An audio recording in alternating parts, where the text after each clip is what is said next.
What we're trying to do at Suffolk Cooperative Library System is find ways to engage our communities, and there's a lot of different ways to do that, but one of the ones that we've been focused on is content creation, content that's created locally. Many of these new technologies just allow local residents, library users, to create various video productions, audio productions, and a whole wealth of materials, which really is not going to go away as a role for libraries to help in the creation of that, to archive that, and to make that available to their communities. Some of the larger corporations, we hear about Google digitizing books. We see, small number of corporations creating a large amount of the most commercially available content.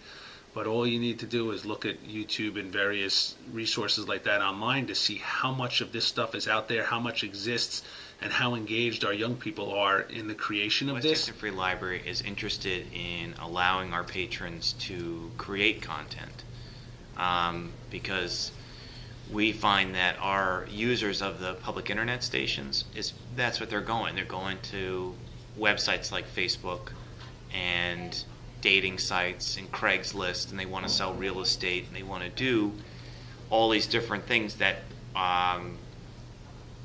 they'll do a better job if it's media rich, right? So if it has audio or video or images, our librarians get asked all the time to help them.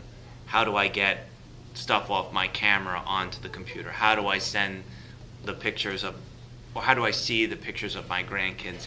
How do I send them pictures of when grandma was a girl because there's a book project? Any kind of thing where people are trying to share media, there's really no good resource in the community that doesn't entail a big fee.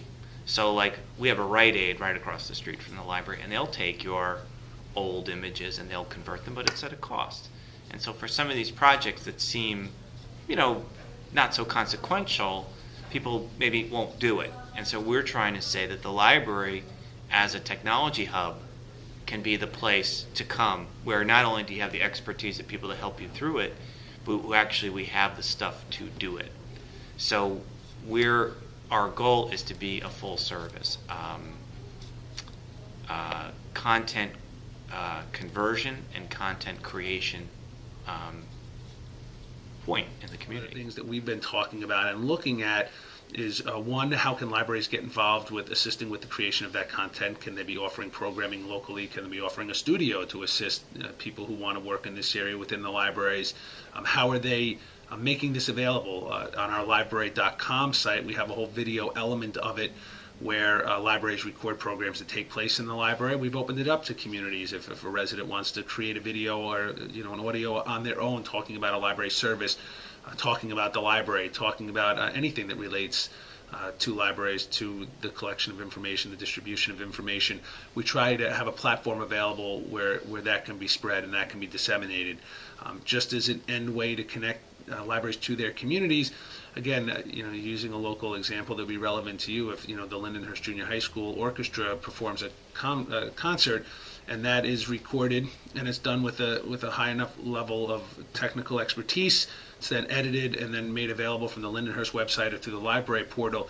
There's lots and lots of people in the Lindenhurst community who are going to be interested in that. So we'd love it if they're coming to their local public library or to a group project that the library is working through, like library.com, to access that type of information. And it's just one more way that we can make sure that as technologies and times change, that libraries remain relevant in their communities each and every single day. So content creation is really, we see something that's right there. It's taking place now, but something that libraries really are going to want to and need to be involved with as we move forward. I think the other part of what we're doing is we're interested in starting off with content conversion projects for our patrons. So it's fine that we know that people want to be able to share these different media to their friends and their family and their other interests.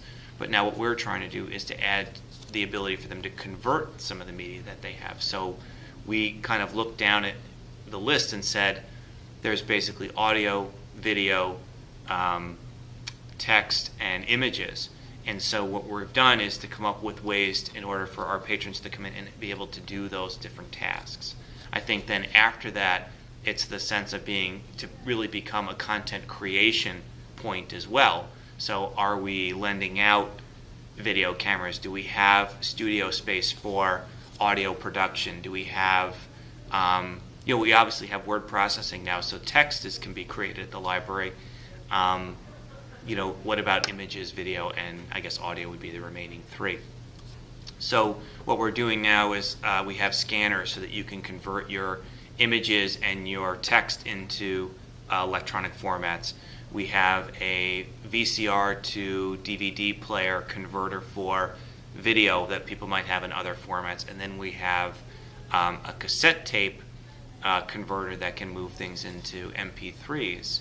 And the real thinking there is that the vinyl, people sell like those even retail stores sell like an LP player that you can convert your records, but I think there's a copyright thing that we don't really want to get involved with. But you might have a recording of a family member or an old school play, or maybe your friend had a demo tape that gave you, and the copyright there is something that you hold. You're able to convert that to a format that you can then share.